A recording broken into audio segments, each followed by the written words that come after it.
Hi, it's Martha Novak. I want to tell you I'm a little puzzled about what's happening with my Facebook, not my Facebook Live, that seems to be working because I'm talking to you, but my Blog Talk Radio, they're not talking to me like they usually do. You've heard them say 90 seconds. Well, they're not today, so I apologize if that's not up and working. It looks like it is. I'm just not hearing any voices talking to me. Oh, wait, that may be it. Hang on just a minute. Let's see. Maybe that'll help. Anyway, guys, hello. This is Real Talk with Martha Novak. We're talking about all sorts of things relative to consciousness today. Before we start, and today's topic is going to be on codependency and enabling and interdependency, something we all strive to have. We're going to talk a lot about that so that hopefully you can see some of these elements in your life and do something about that, of course, which is the whole point of the show, right? Anyway, we are on Blog Talk Radio, I hope, and certainly Facebook Live today. Guys, I want to apologize before we start about me. I have gotten a sinus infection. I have sinusitis right now. I just got it yesterday. It probably was coming on for a day or two before that, but I didn't notice it until yesterday. And today it's quite bad and draining down the back of my throat. So once in a while, I get very choked. If I do, and if I can't get control of myself, I'll probably click off and do the rest of the show next week.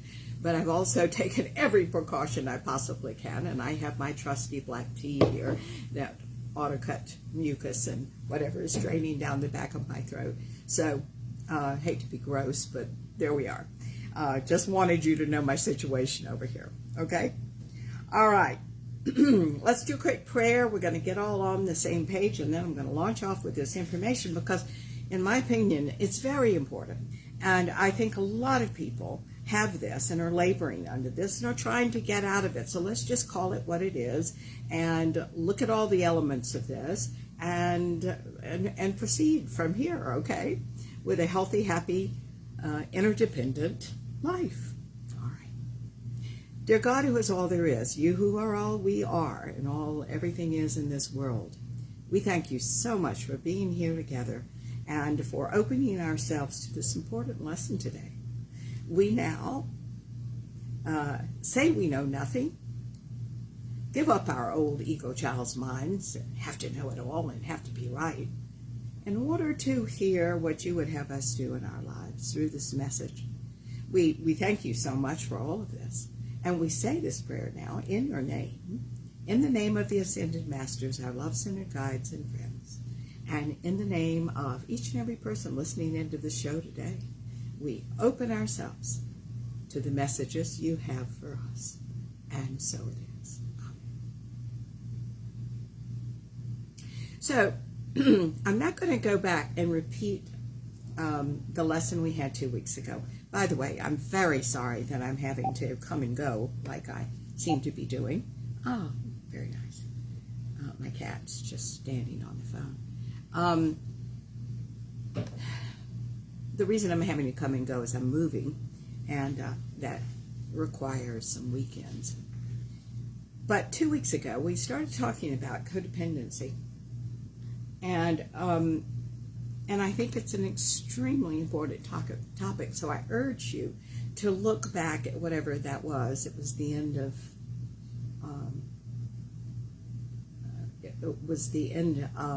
May to get that lesson as well, because while I might not call this a series, because hopefully each show stands alone, I think it contains important information you should have if you're interested in this topic. Okay? Now, I have a little brat of a cat. His name is Lamster. He's Tonkinese. Tonkinese are supposed to be little brats all their lives. He does not disappoint. So if you occasionally see me reaching around to shut the closet door, it is because he is trying to get in it. Okay, here we go. We're very human in this house, aren't we?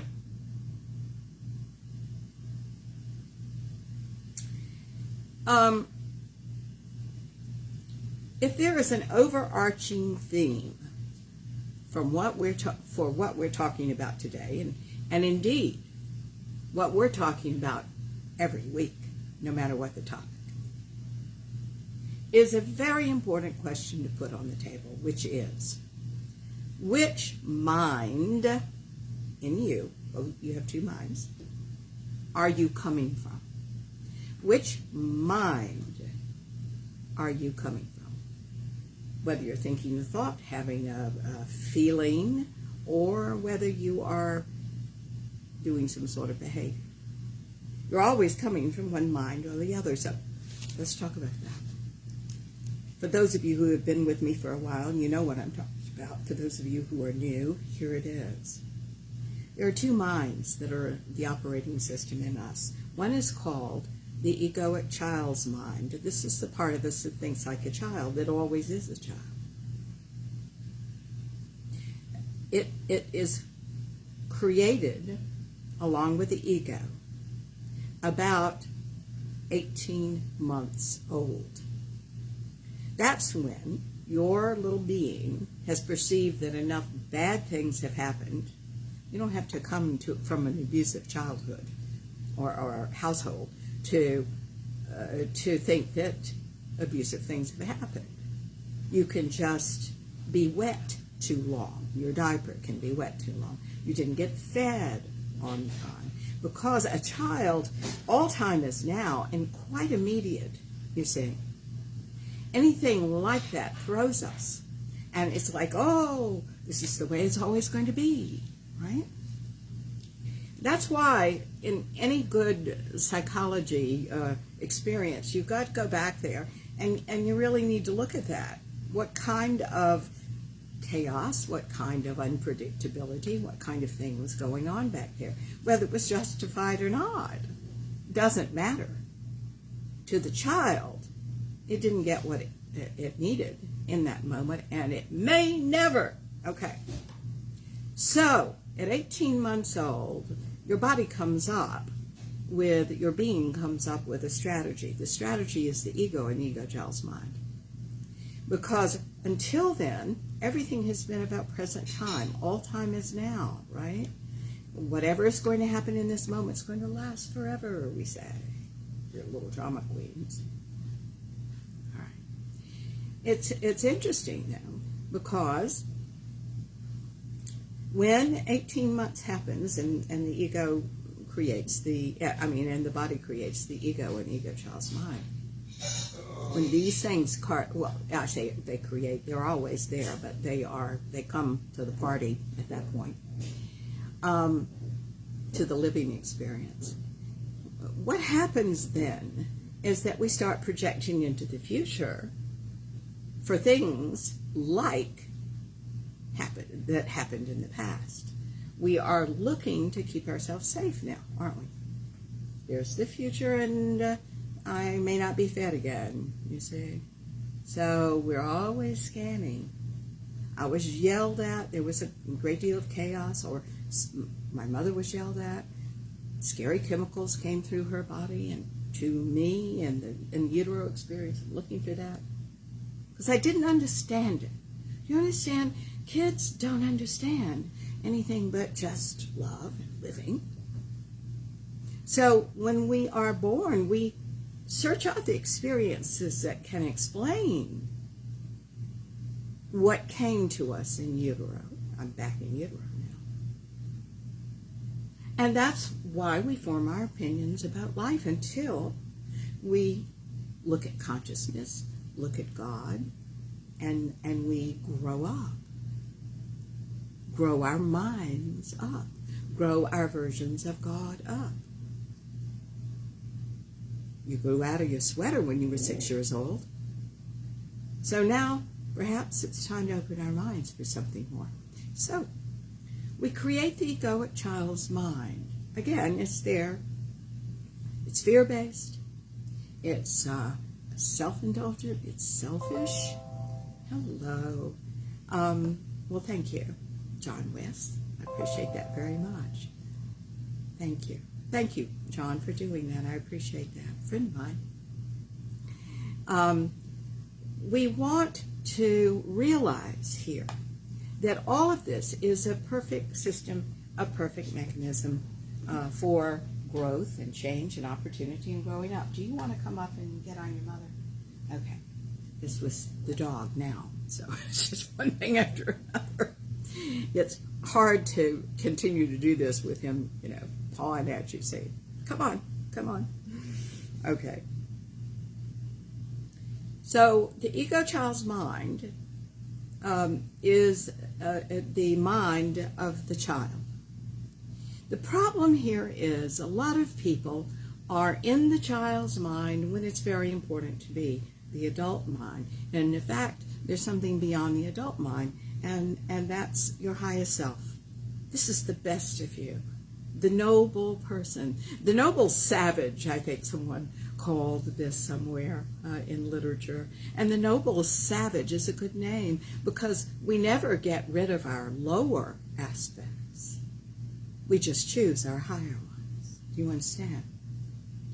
So these are the two minds. The ego child's mind that's always self-indulgent, fear-based, anxiety probably is part of that from time to time at least, or all the time. And then you've got the higher self, which is the love-based self, the self that is the channel for the ascended God, and the part of you that is creating a formula. You and me together are creating a situation where we agree to agree or disagree. It's a win-win, you see? Okay. Those are the two minds. Now, why am I telling you this? In my opinion, we can't hear it enough. But that's not why I'm telling you this. I'm telling you this because really, this is what every show is about. And it's certainly in my face that this is what this show and the show 2 weeks ago is about. It is about transcending the egoic child's mind and becoming something else. Now, one of the things I want you to realize is you and I have done an exercise together, and I'm going to put that on the table too. I want you to keep these things in mind as we go into new information. If you draw a horizontal line across the page, now let's just, this is a very simplistic construct, okay? But let's just say that everything below the line is the egoic child's mind, and everything above that line is your potentialized self. I'm coining that word, but it's yourself that's full of potential. And of course, you can be very close to the potentialized line, but still be in the ego child self. You can just be over the line with still some selfish motives, although most of them are altruistic, you see? So if you then take that vertical line and you draw a line, that horizontal line, you draw a line vertically through that line, you can put anything, label that line anything. For example, let's say enabling, or we haven't had enabling, let's say codependence. Codependence is at the bottom of that line. Somebody who's really codependent and doing all the characteristics I'm about to talk to you about, and the ones that I talked to you about 2 weeks ago, by the way. Okay. But if you work on yourself, that energy changes and it becomes interdependence, you see, in the higher self-mind. This is one of the reasons, guys, we can never beat ourselves up for having issues. If you didn't have issues, deeper levels of consciousness, growth, and the opportunities therein would be non-existent for you and anybody else.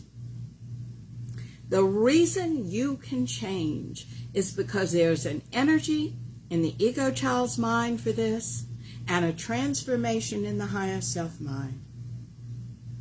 The same energy becomes noble, and you have different responses there. You see life differently there, and you perform differently in the world. I want this to be very clear to you. because these two minds are really important to understand.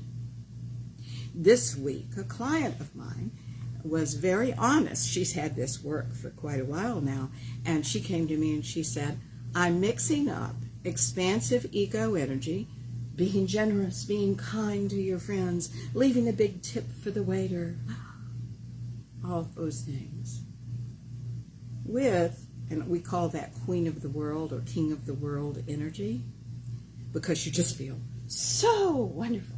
But here's the thing. You've got to know that within 2 days, you're going to have that energy contract, because everything expands and contracts, even ego energy, even the ego child's mind. And you're going to feel terrible. You're going to feel real depressed. Why? Because that isn't real. You are not living reality. So she was saying, I am in Queen of the World energy instead of the transcendent energy I've been trained into. And there were several instances of that. And I said, this is just marvelous for you to realize that. Now, what I am taking all this time to do as I talk to you is to say that is often a problem. We get a Queen of the World energy or King of the World energy, this is not a gender thing, mixed up with our transcendent highest selves. And I'm going to put that on the table now so you don't do it. How do you recognize? Because there's a selfish energy, a self-indulgent and very selfish energy. Your motivations are not pure in the ego child's mind and in the expansive self-mind. You do things to get. Don't you come over here. Excuse me. I saw the paw coming out. The paw. You do things for very selfish motives. This is the culprit, guys. His name is Lamster. He's a Tonkinese. Say hello, Lamster. It's like he sees you there and goes, oh my gosh. Anyway, so we've got to have you in the world recognize that your motives are not entirely pure. Now, I give you full credit for the fact that some of them are. I'm so glad. That's wonderful. Good. But my job, if I had you in private session, is to get the adulterations out, to resolve those for you so you can be purely who you are, without trying and without stress and without those lesser motivations. What this woman said to me was, I tend to see my clients as money.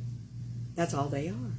Instead of human beings living. Hi! Linda, thank you. One of my good friends is Linda, and she's just written in, and she would come to the house all the time.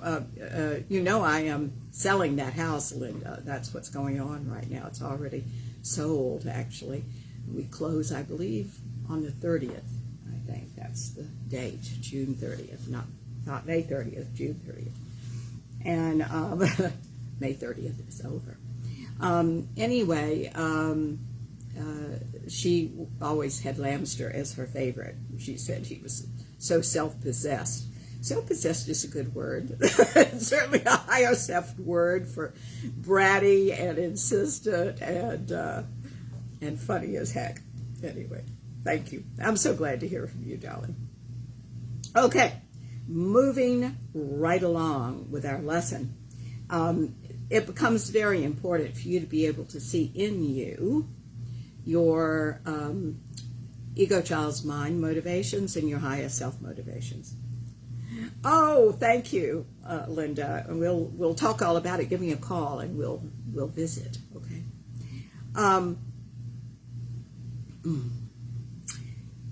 Very important for you to recognize, but of course something comes first before you do recognize the ego child's mind from the highest self, and that is emotional honesty. It was real cute. I was talking to a friend of mine years and years and years and years ago, and we were saying how emotionally honest we wanted to be. And I feel now, of course, that it's a lifelong process.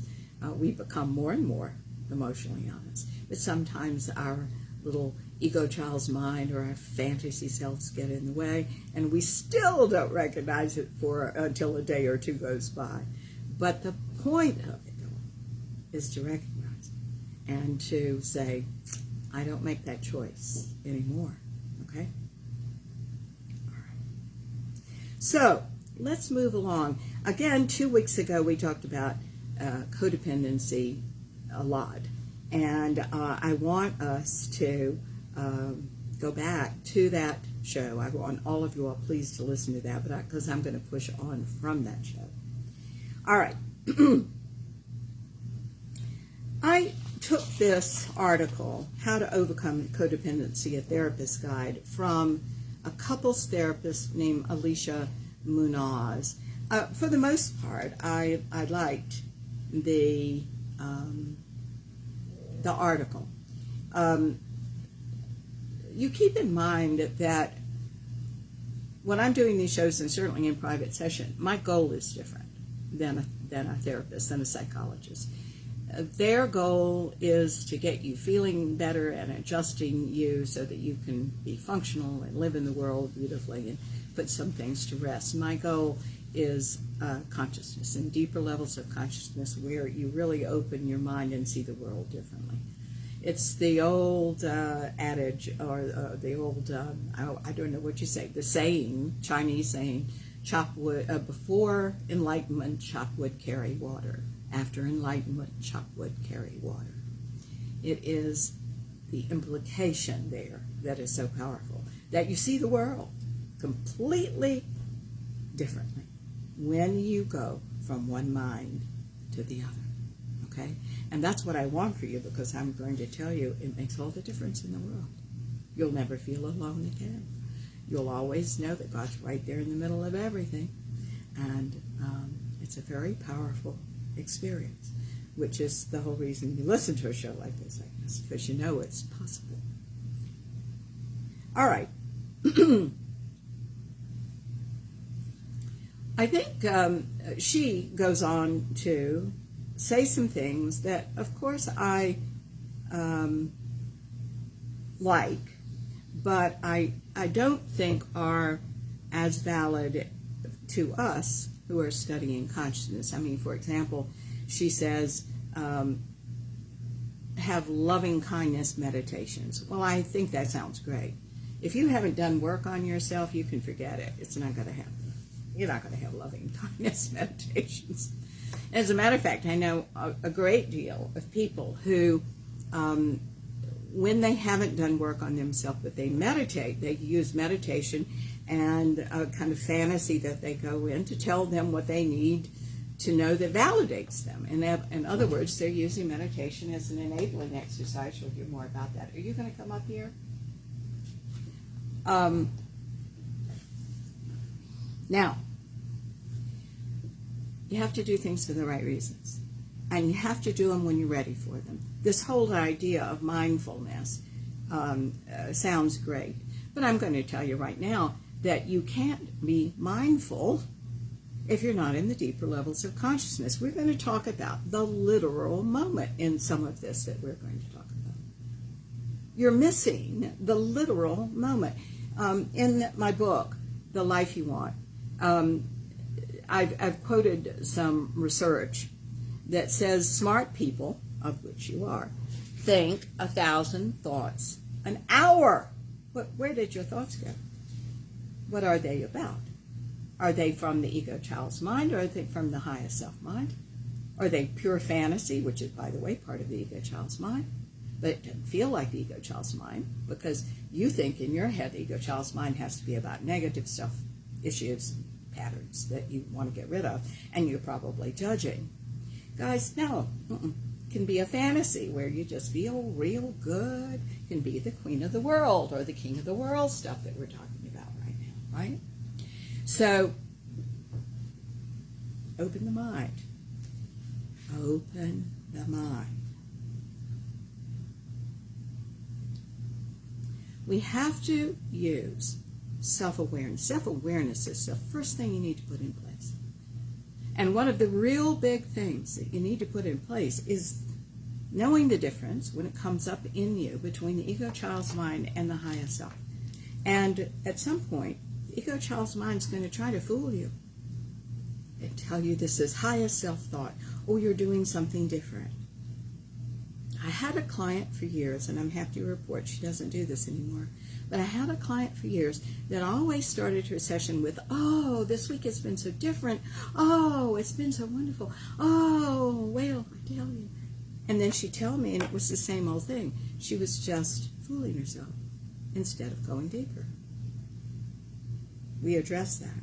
It took us a while. But you keep in mind that fantasy is something everybody does, and nobody wants to give up, because it hits the opiate centers in the brain. It's your heroin.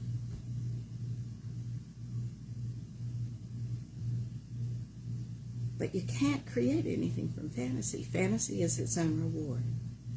This is a therapy that is based in reality.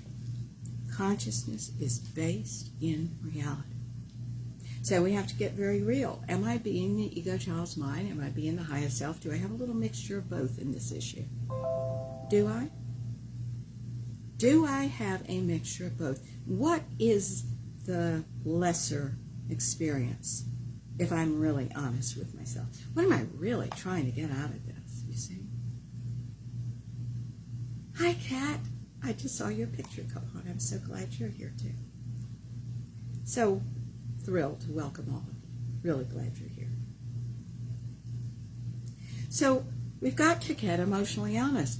And if you're young, and I'm not talking about age-wise, but I'm talking about new to the work, if you are, you don't want to hear bad things about yourself. You don't want to recognize your lesser motives, but they're very important to recognize, because if we don't call them by name, like an old Western, Black Bart, you come out of that saloon, this town isn't big enough for both of us.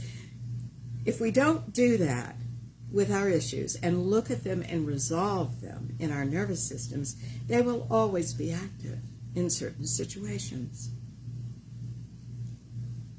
Why?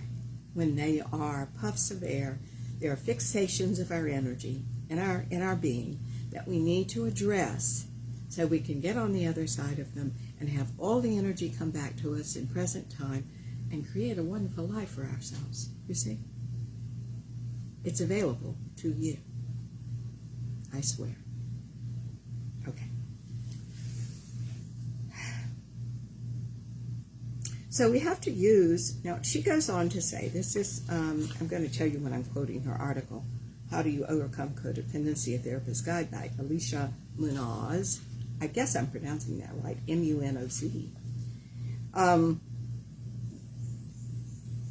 She goes on to say, use your awareness, I say you have to develop some of this awareness, to recognize when you've gone too far in putting others first. Then she goes on to say, and then try something new. Don't judge or berate yourself. And what I want to put on the table here is judging and berating yourself. Oh, I can't believe I did that. Oh, yeah. All that drama is, number one, histrionics, drama. And you probably inherited that from the family. And number two, it's the same old story. You're just simply saying, oh, I've gone back into the past and I'm doing it now. Oh, well, I'm doing it. Oh. Guys, don't fool yourself, okay? Now, the ego child's mind's tricky. When it knows your intention is set for consciousness, it's going to start giving you consciousness words to support your ego issues. Isn't that interesting? Yeah? At one point in your development, you got to get real tricky. Trickier than the ego. You got to recognize what it's doing. But by the time you're there, you can. Okay? Hi, Peter. Yes, it does. Yes. Go to meeting, put you first. I'm not quite sure I understand that, Peter. Peter said, and this is a lovely thing, he said, codependence takes constant monitoring and effort, easy to backslide. Yes, indeed. It is, darling. I've said all along, it's like pulling somebody, consciousness is like trying to get somebody into a boat, like a rowboat, and you're in the water. So sometimes you got an arm in, sometimes you got an arm and a leg in. We're trying to get the waterlogged rest of you in the boat.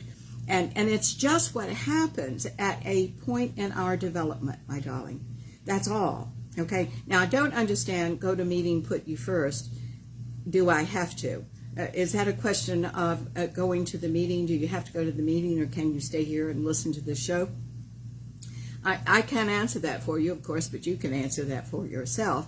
What gives you the most pleasure? What gives you the most information? What do you want to do? Many people, sweetheart, because of the way we were raised and reared, I should say, don't consider ourselves. We do what we should do. And let me tell you, should is an issue. Should is an issue. So be careful of you shoulding yourself, all of you. We want you to be prayerful and ask yourself, what do I want to do? You all have heard me tell this story, and then I'll go back into this. I have a girlfriend that I don't see very often, but I love dearly. And so she and I feel so bad about not seeing each other. This happened several years ago, by the way. We said on a Monday, we talked on the phone, we said on Saturday, we're going shopping.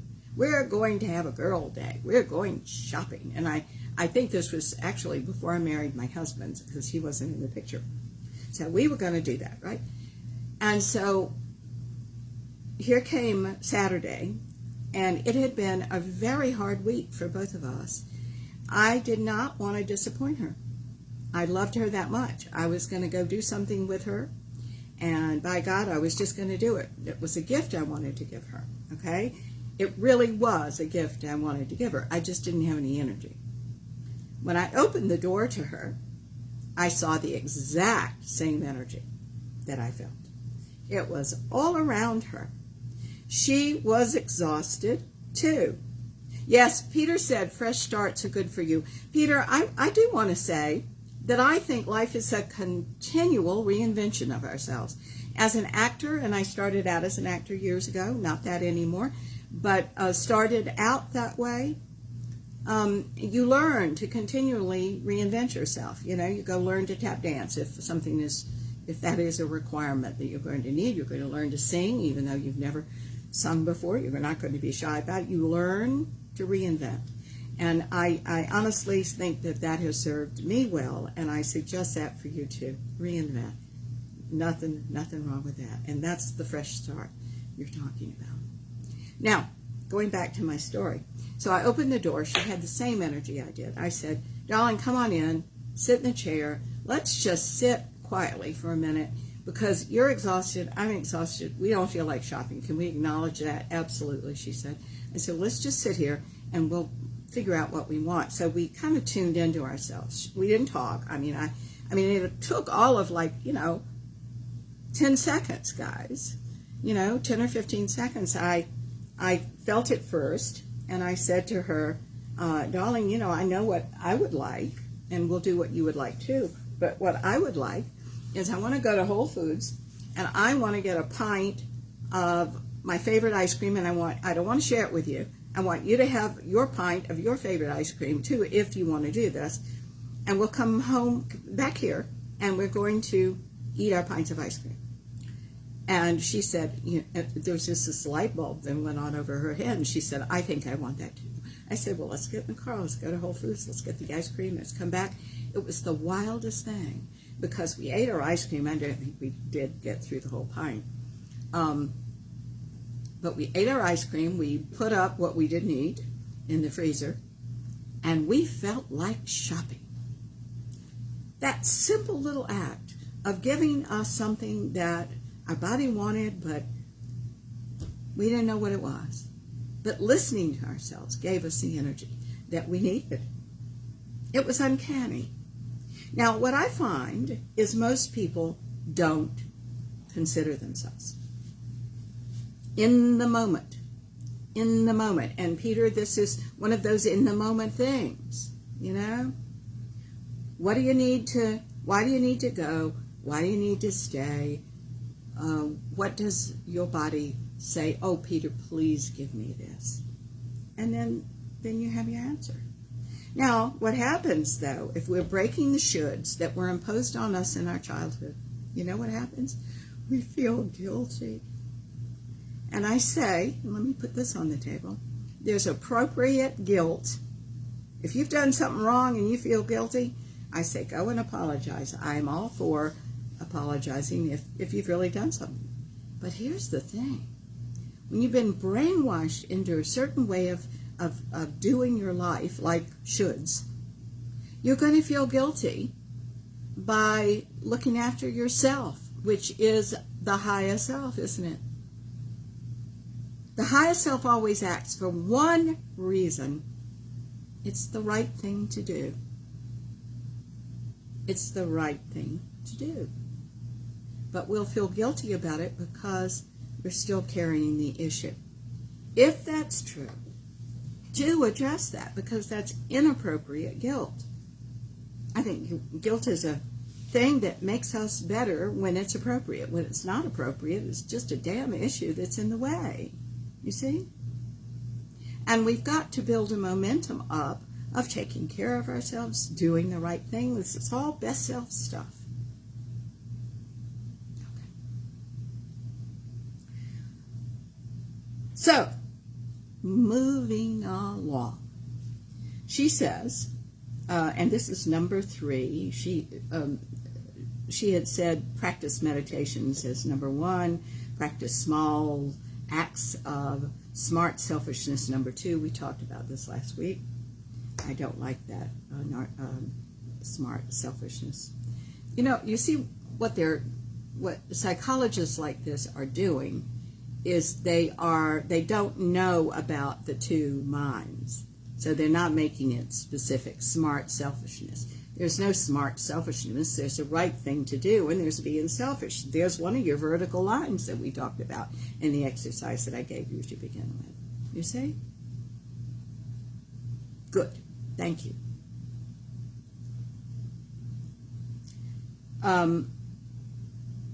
So I tend to not like that language. All right. Number 3 on her list is get to know your true needs. Well, I think that's true. I don't think people that certainly don't consider themselves know their true needs. They just don't. I'm very surprised sometimes by these personality tests, DISC, Myers-Briggs, mine, by the way, I have what called the Learning Communication Sequence. These tests are pretty accurate, are absolutely accurate, unless there is a person taking them that doesn't know themselves at all, or is in fantasy. So, one of the really important first steps is, and you remember the triad to enlightenment is awareness, to consciousness, to enlightenment. That means one has to be self-aware to begin with. I don't mean self-aware by knowing you're here. That may be part of it, it may not. But self-aware, what motivates you? What motivates you in this moment? Now there's the answer, right there. It's about the literal moment. What motivates you in this moment? And if you're honest, then you can find, well, I want to be closer to God, which is very true. I want a house, to manifest a house. Well, that's fine. There's nothing wrong with that. I want to be a good person because I don't think I am a good person. Now we're getting somewhere. Beginning to find the adulterations of your noble, savage self. Okay. in this, she mentions, and I think it's extremely important here too, I like this, give yourself some grace and allow yourself to be human. What do you think therapy is about, guys? We've all made mistakes. Everybody has. Everybody has been selfish and generous. We are all everything. We are so busy not accepting various parts of ourselves, and we've got to call those by name and bring them back to you. But we're so busy not accepting that we don't work with all our energies. You see? And it comes down to, it's part of being human. Everything is part of being human. And let me tell you the metaphysical importance of this. If you are judging yourself, and sure, first of all, let me say, there are things that I like and don't like about myself. Absolutely. But do I judge them? Is a lot of energy going into that? Am I hiding that? Am I judging that? No, I just accept that and do something else. Look at me. That's a selfish motivation. Let's choose something else. We are vilifying, separating out some aspects of our humanness a lot, instead of just recognizing, yes, you're human. Now here's, as I said, the metaphysical importance of this. It is in the full acceptance of who you are. Because all of that is God. All of that is energy.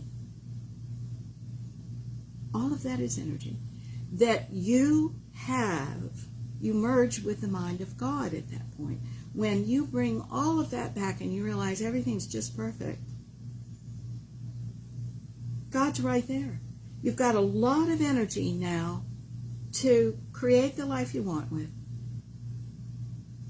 Do you understand that? It's the most amazing thing in the world. But if you think you're going to have that energy by continuing to separate yourself from yourself, not going to work. This energy of God is about full cooperation with you and all aspects of you being human, because guess what? All this divinity that you're looking for, as we would like to be closer to God, is in your humanness. The path to it is through your humanness. Isn't that a remarkable thing? But that's the esoteric journey, isn't it? Many things are in other things. And oftentimes the opposite. Your divinity is in your humanness. Your joy is in sorrow often.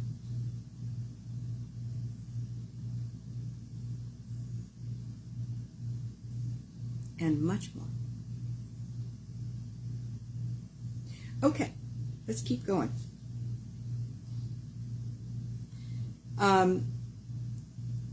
She goes on to say, make a regular practice of slowing down, soothing yourself, checking in with what you really need. I say, considering yourself. I don't like, personally, slow down, soothe yourself.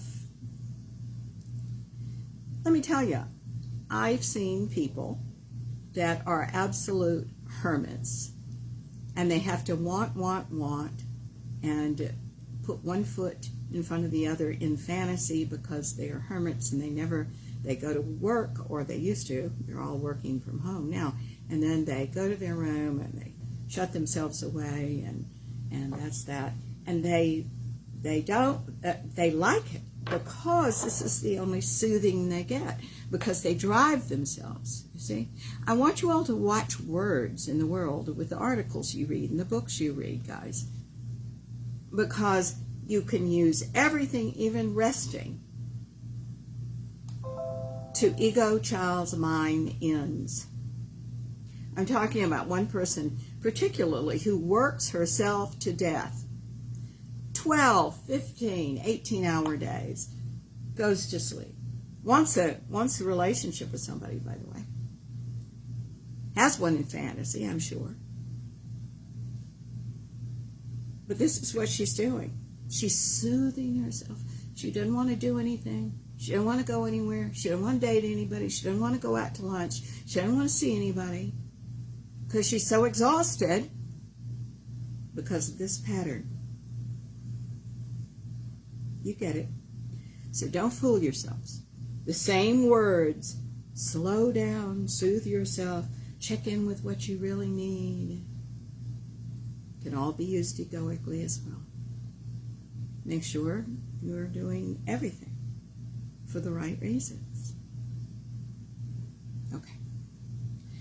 Number 4 on her list is practice clear, direct communication. Learn to be courageously direct in the ways you communicate with others, leaving as little room for interpretation as possible when possible. She goes on to say, if someone says, are you free tonight? And you're not, say, no, I'm not free tonight. Rather than, well, I'm feeling a little tired. I call that hedging, okay?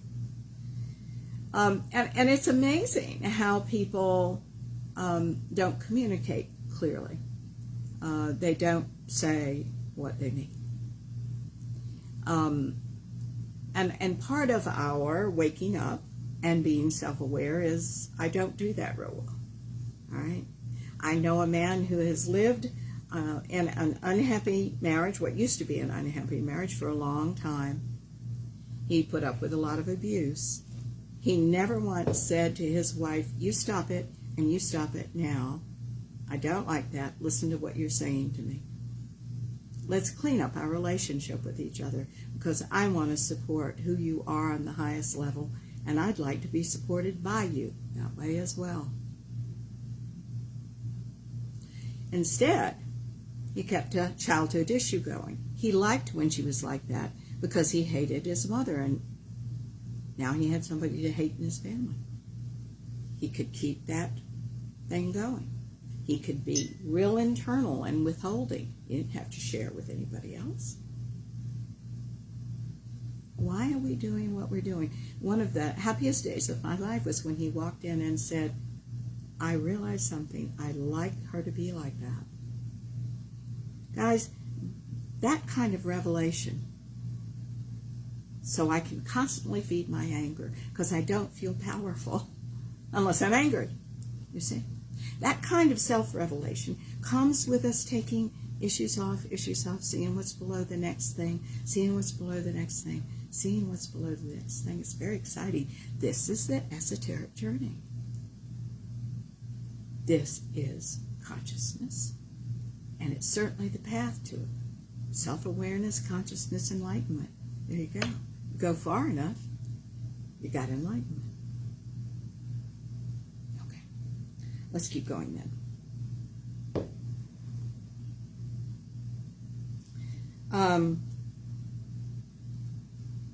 Part of speaking this way certainly is hiding yourself, not letting people know how you really feel.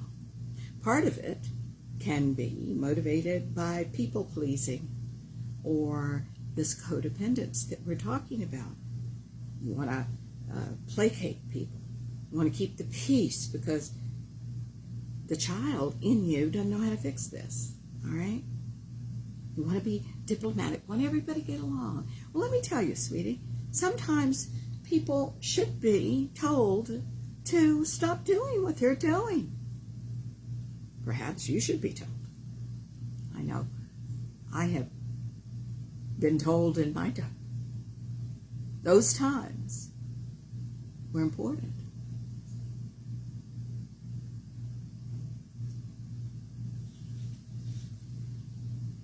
We can't still be children as the adults. We can't.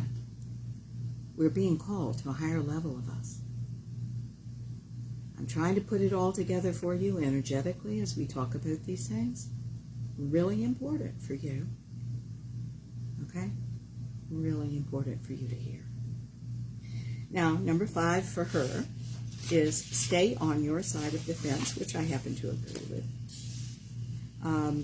Stop worrying about how others perceive you, she says, and what they think of you, or what they think of something you said or did. Remind yourself that they have a right to think and feel the way they do. You see, when you're divided like that, if you will go back and listen to a year and a half ago show, we did a whole series on cognitive distortions. 50 cognitive distortions. Okay? Cognitive distortions are the way you live in the world energetically that are not in keeping with a higher ascended truth. For example, mind reading is one of them. Taking things personally. Mind reading, trying to say, oh, here's how they felt about that. That's blimmin' insulting. Ask them how they feel about that.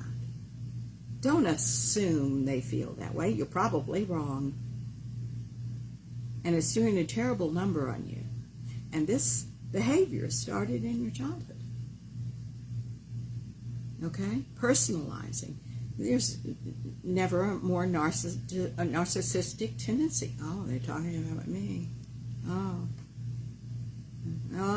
it was all about me, that meeting. You'll find it probably isn't.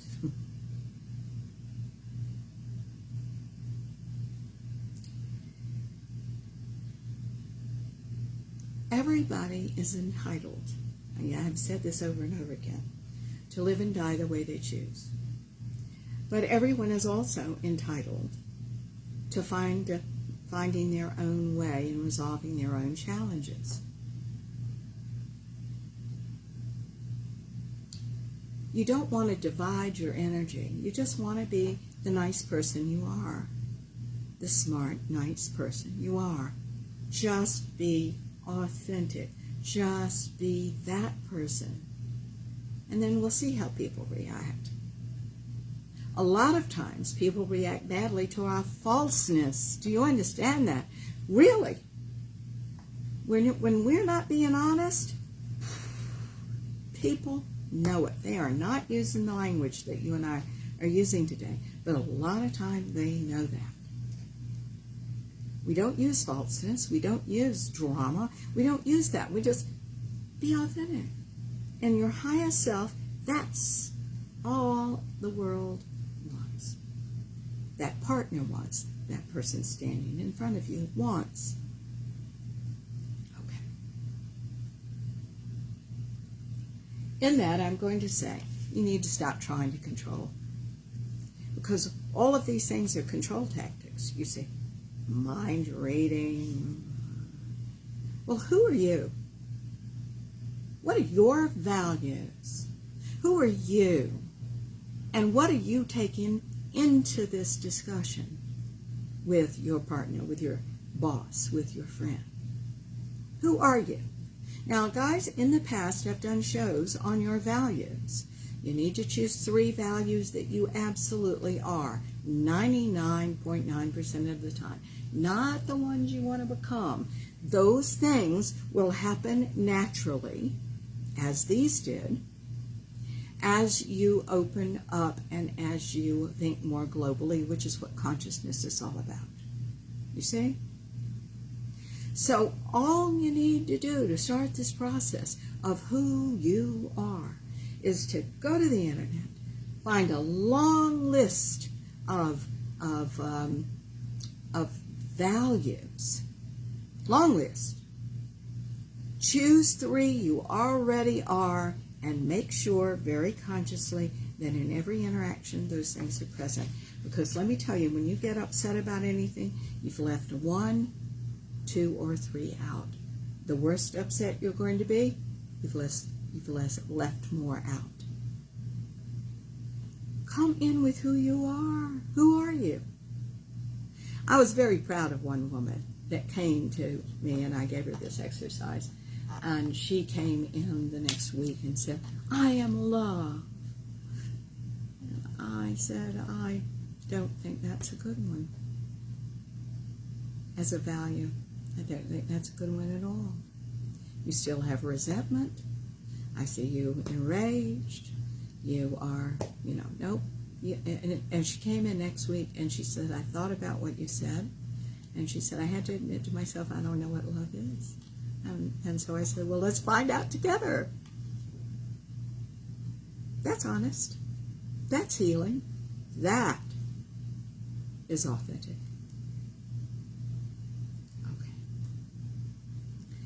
Okay.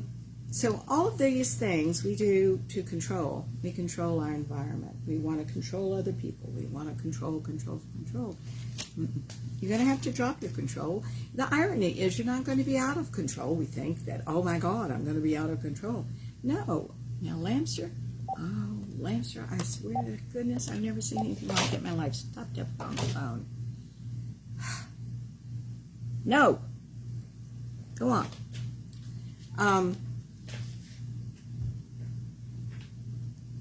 He often sits in my lap when we are working on people, and so he thinks he can do that today. But the dog is behind me, and I'm shoved right up to the desk, and I don't have a lap for him to get on if I'm going to be talking to you either. So I don't think that's going to happen today. Well, it'll happen later on today for sure, but not right now. Okay.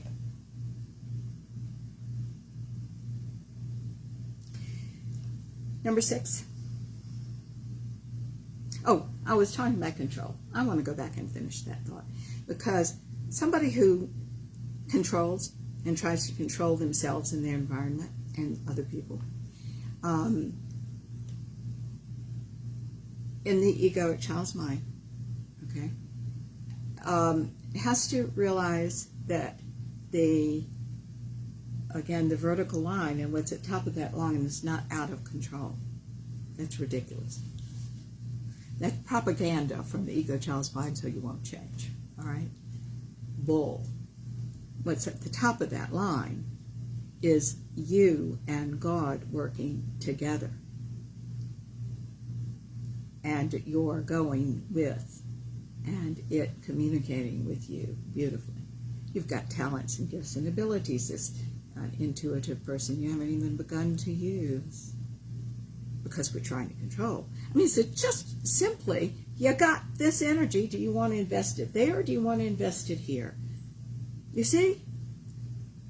Go there. Number 6 in her list is nurture self-love. Self-judgment undermines our ability to love ourselves and others, practice self-approval. Oh, it's not that easy. It ain't that easy, let me tell you. I think so many of these self-help programs and so many of these things make it sound just so easy, and then we walk away feeling like failures when we can't do it. For God's sake, guys, let's get real. If you're going to get really well, this requires effort on your part, and it isn't just the airy-fairy, let's love ourselves and others, let's practice self-approval. You can't do that unless you address what you're not approving of. We have to resolve it. You understand? What's going on here? What's going on? Let's find whatever this pattern is.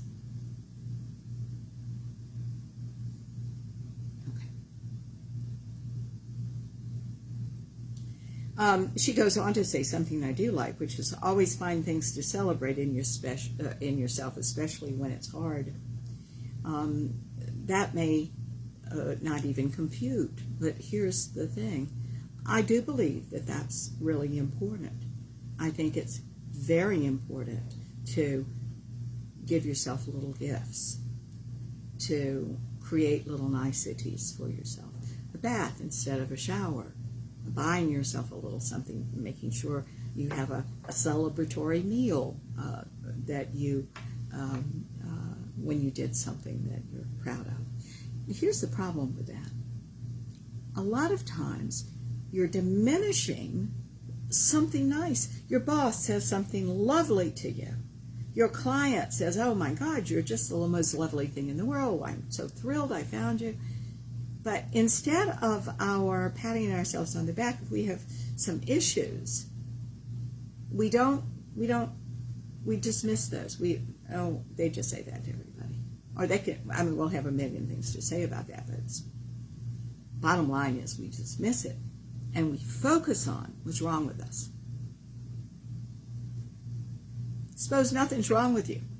Suppose everything is completely natural and you've just got some issues to get through like the rest of the world, and your your intention is set for consciousness, which means you're going to have to do a little harder work, quite frankly. You're going to have to see a little more. It's going to be great fun. That's why you're listening to a show like this. You're interested in this. Somebody else over there might not be. Why don't we let them live their lives, and that, God bless them, right? Let's focus on you. Let's realize nothing's ever been wrong, but you've got some things in you that are in the way. Has that person over there been blessed by God more than you? No. You just need to do the work. You also don't know what that other person's life is like. We assume. And you know what they say about that.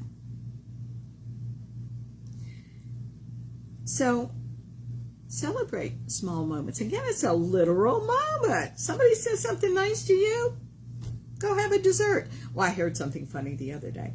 My husband found something on the internet that said, if I knew if I knew in 2019 what 2020 was going to be like, that we couldn't go in any restaurant, I would have ordered dessert. I thought that was funny. Yes, that's me. Okay, going back. Number 7 of hers, and I agree with this one, let go of your stories. She says, stories keep you in a painful loop of trying to control others when your time and energy could be better spent on connecting with your own feelings, needs, desires, and values. There's a word.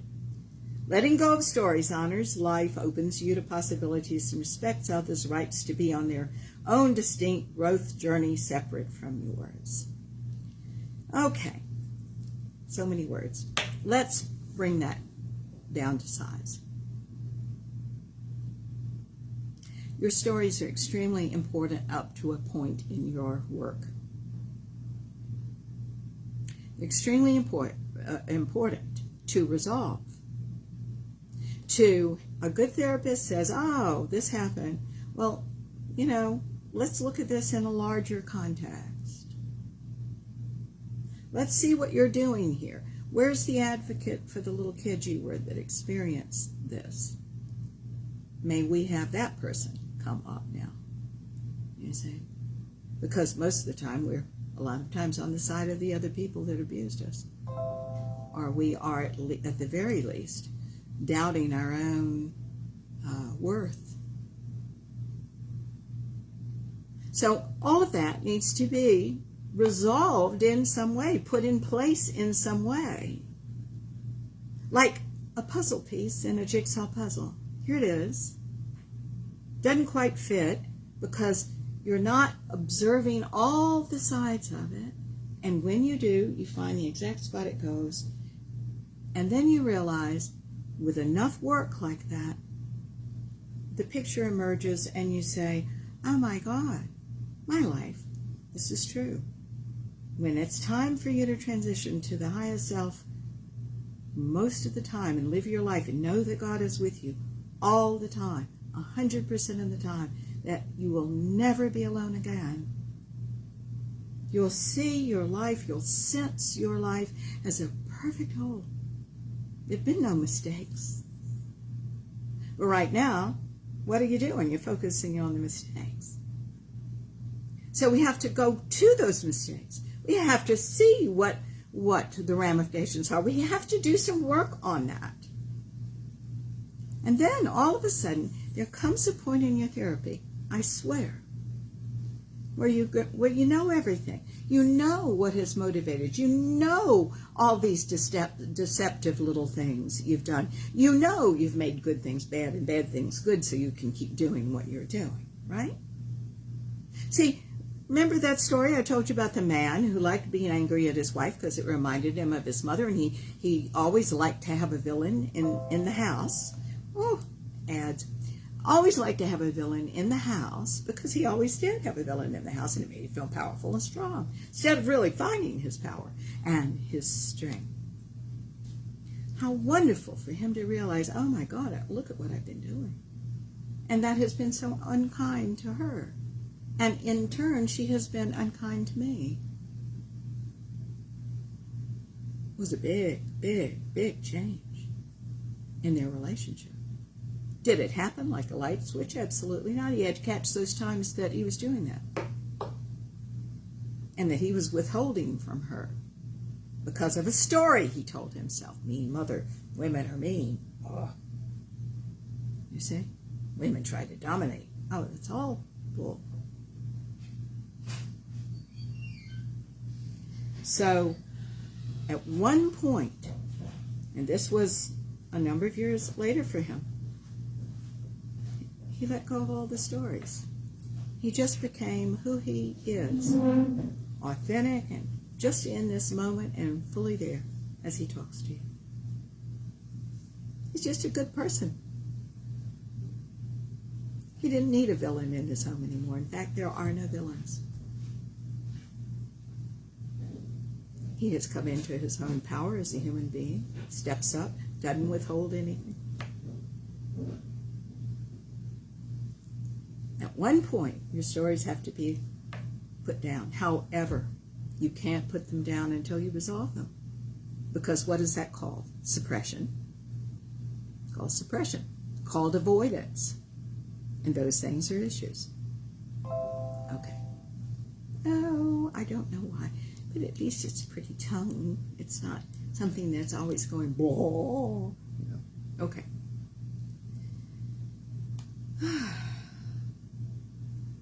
Number 8.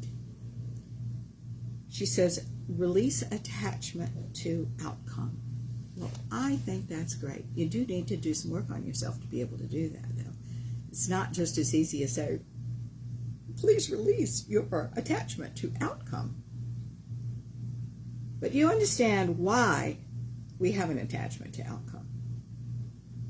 We're not creative. We're not cooperative. We're scared little kids. We want to control.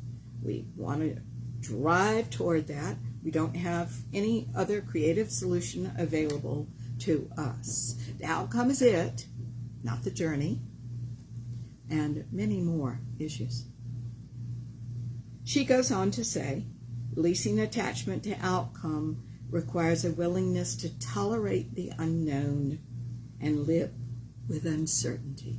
Now, I've done shows on that line because I feel like we are in a time, guys, we are really in a time where we better learn to tolerate uncertainty. This is the times we're living in.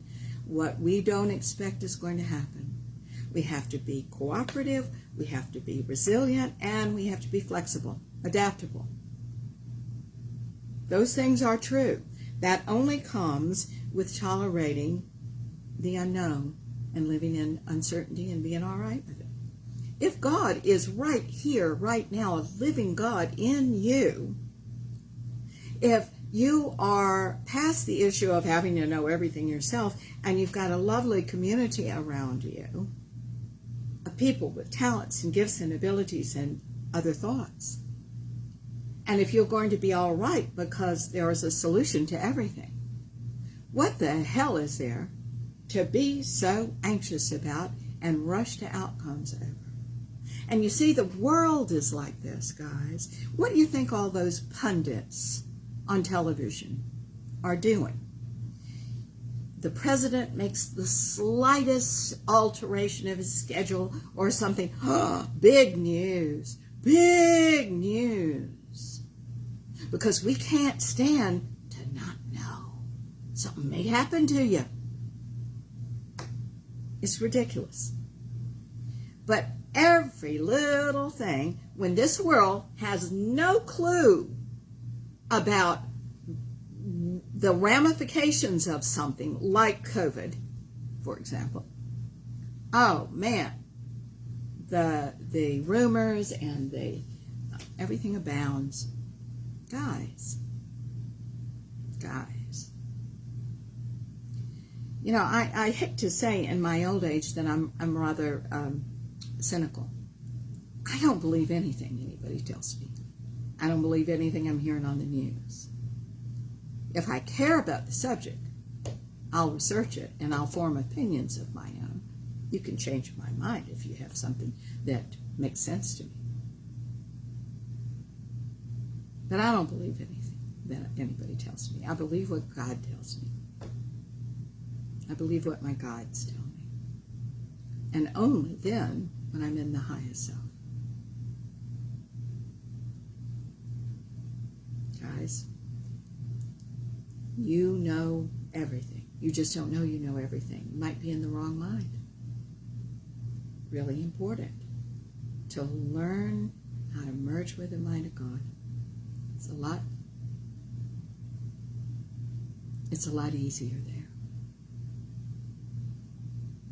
Okay, so I do believe that we have to learn to tolerate the unknown and live with uncertainty. We have to get around our control issues, don't we? We do. She goes on to say, part of what maintains the cycle of codependent behaviors is the fear of disappointing someone whose opinion matters to you, or being disliked. Releasing outcomes simply means learning to tolerate the possibility of disappointing others in your life. Guys, life happens. Do your best. Don't worry about it. Do your best. If somebody's important to you, and they misunderstand, work it out with them. Work it out with them. You know, I have this for talking about later on. I'm going to mention it now. One of the things I did with my advanced class a year ago was I said, okay, I want you to choose, I can't remember what I had them choose, 3, 5 of the worst things that could possibly happen to you. Things like my husband dies, or my wife dies, or I make a bad investment and lose most of my money, or, you know, they listed the things that they were always fearful about, or fearful from time to time about, right?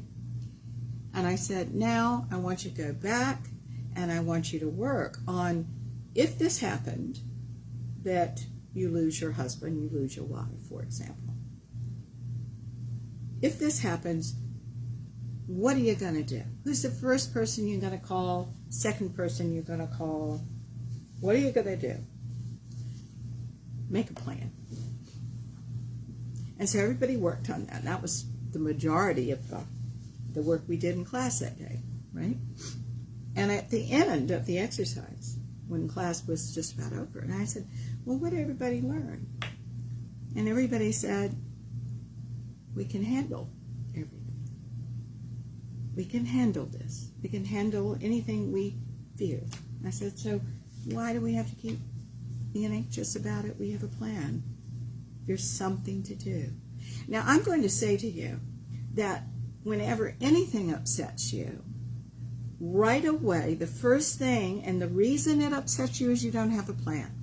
We all need a plan. If the doctor tells you you are sick, you just freak out. Everybody does. That's human. Don't blame yourself for things like that. Don't blame yourselves for your reactions when you don't have a plan.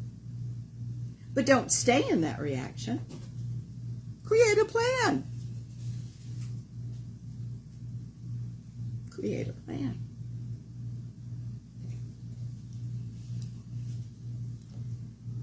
Let's see what else she says about this.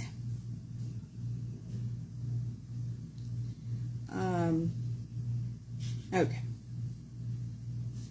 All right. she says, just remember, your worth is not about making people happy. It is about living a good life. I'm going to put that part in. It's about you having a good life and you being in the energy of God and knowing you're okay. Now, I want to talk about, I found another article that I actually like better. This is the difference between dependency and codependency. We only have 14 minutes left, but I'm going to try to get it in. And this is by Sharon Martin. I thought this was a pretty good article. She said it's normal and healthy to depend on others. Codependency, however, is a very different type of dependency. So we're going to talk about the healthy version of this, which is something called interdependency. Humans are social beings. We just are. We've always lived in community, she goes on to say, that we've relied on each other for survival. So there's nothing wrong with needing others, relying on others, and asking for help. Healthy dependency, that's what she calls it. I call it, guys, go back to the beginning of this lesson. Which mind are you in? We can say together, which mind are you in? Healthy dependency is not, I don't like that term, because interdependence is in the higher self energies. It's in the noble energies. And it is codependency and enabling, we're going to talk about that probably next week, which is in the lower energies. You understand this? That's what it is. That's what she says. That's what this woman, Sharon Martin, means when she says healthy dependency. Forget that. It is interdependency in the highest self. That's what it is. She goes on to say, interdependency involves a mutual give and take. Both people give and receive support, encouragement, practical help, and so on.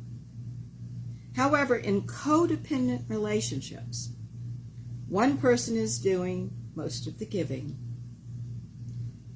and not being able to give much in return. I want you to remember something that I've said, because I work with energy, right? If you are in a relationship with someone and energy isn't being exchanged in some way. You and I have a relationship right now. You're listening and I'm talking. Okay? You want the information, I'm trying to give you the information. You come to a session of mine, you pay me, that's money, and that is energy, and I give you 2 hours of what I can absolutely do for you.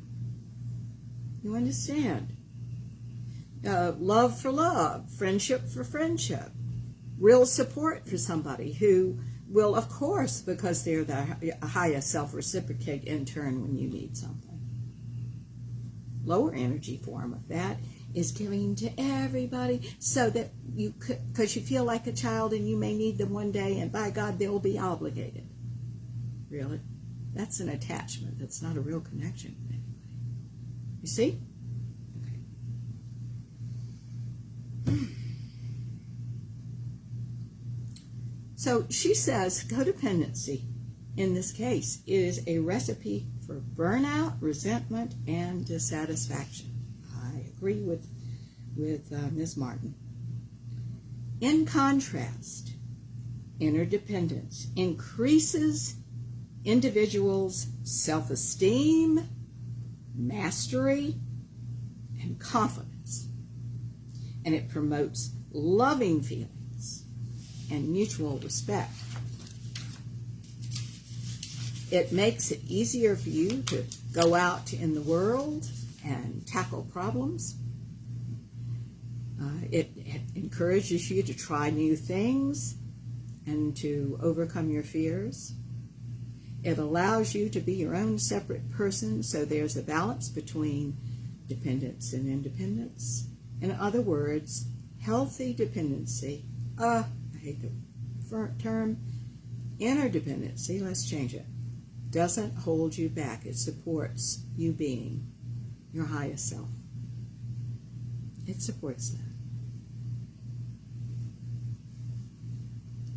Okay? Looking at my time. Interdependent adults have a strong sense of who they are. Did I say values? Know what they are? Work from that. They have a strong sense of who they are and feel competent to navigate the world and express their needs. For God's sake, prove to yourself through that last exercise I just said that you can handle your worst fears. For heaven's sakes, you can. It's the child in us that at one time we were that goes, "Woo, I can't." And if we have that driving the bus, I was telling somebody this image the other day. I said, okay, so you've got a bus. That's who you are. And you've got sometimes the child with that big wheel driving the bus. Should a child drive the bus? Should we yank that child out, throw it off the bus, tell it's a horrible person, and do something terrible to it? Absolutely not. But a child shouldn't be driving the bus. We need to take the keys away, and we need to say, go sit in the back and let me drive. I can do it now. And that, in a nutshell, is what we're doing here. We're saying we've got to listen to the child, find out what's wrong, and then the child will willingly go to the back of the bus, believe it or not. So you can drive.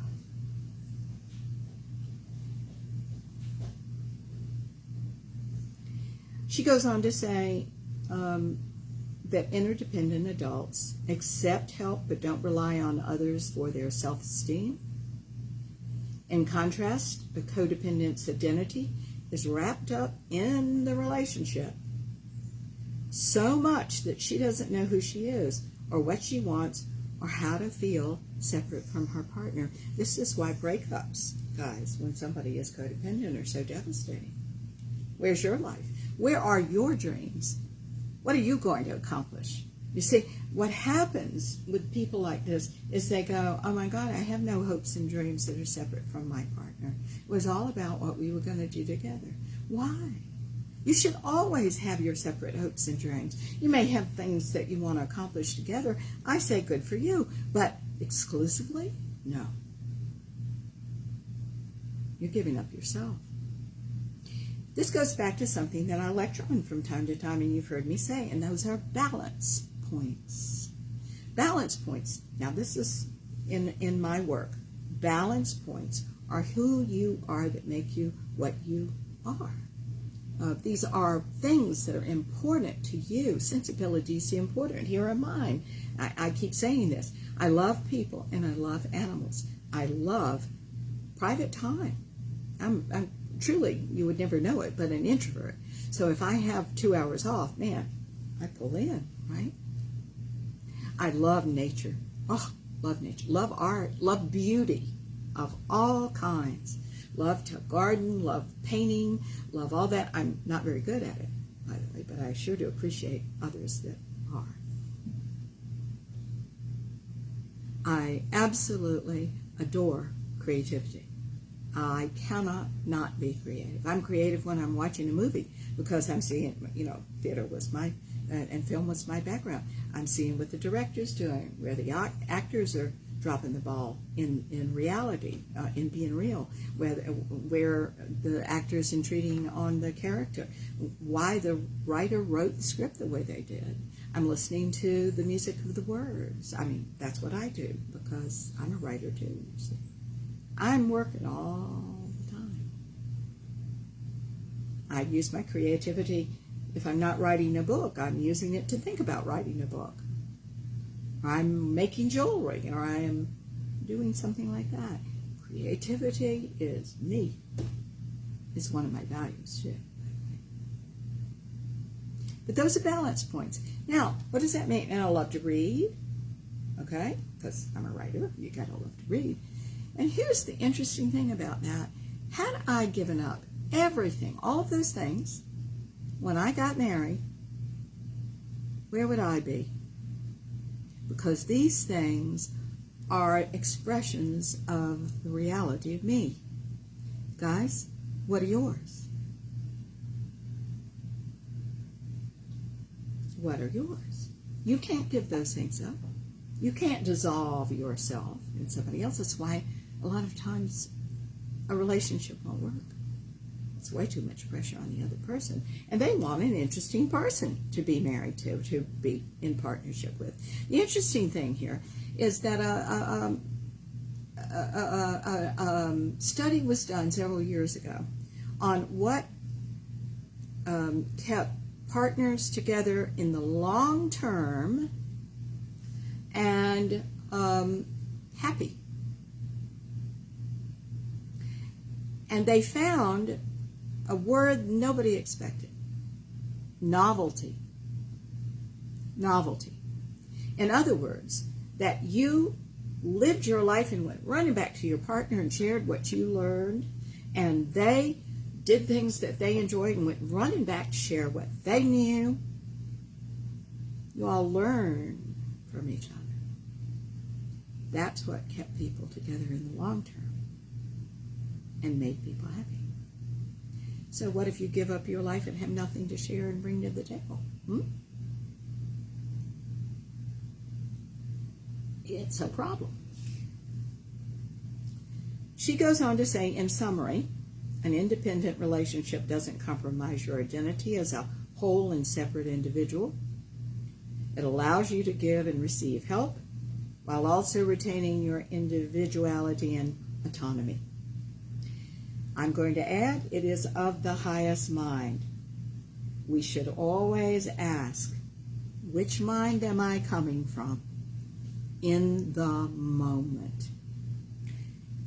Which mind are you coming from? If I ask that to a group of people and they know me a little bit, they'll say, oh, I come from this mind or the other. That's a completely erroneous assumption. You can't. You're only responsible. You're only accountable for right now, this moment, and the next, when you're in it. Guys, we've got 2 minutes. I'm going to stop there. We're going to continue this because I got a lot more to say about all this next week. Okay? And I will be here next week. That will be the, 12th? Okay? So I'll see you June 12th, and we'll go to town. All right? And guys, thank you so much. I want to also thank you for all the support you give this show and me. I really appreciate it. What we need right now is to build our audience. So you all, when you're, thank you so much, Kat. You're dear. Thank you. She's saying she enjoyed the show.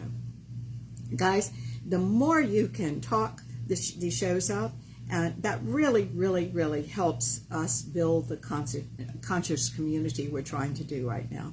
So if you will be kind enough to get the show around and tell people about it. And again, these shows are always on, I don't think if they were on Blog Talk Radio today for some reason, but maybe so. Blog Talk Radio, Facebook Live, and then they all go to YouTube. We'd really, really appreciate your talking this up and telling people about us. If you enjoyed the show, of course. If we made you mad, you don't have to do it. I don't think I've said anything to make you mad. At least I hope not. Anyway, guys, thank you so much for everything. Dear God, we ask that you move in people's lives right now, in all listeners, and you lift off and deepen them, lift off what's in the way, help them see it and challenge it and move past it into deeper levels of you as who they are.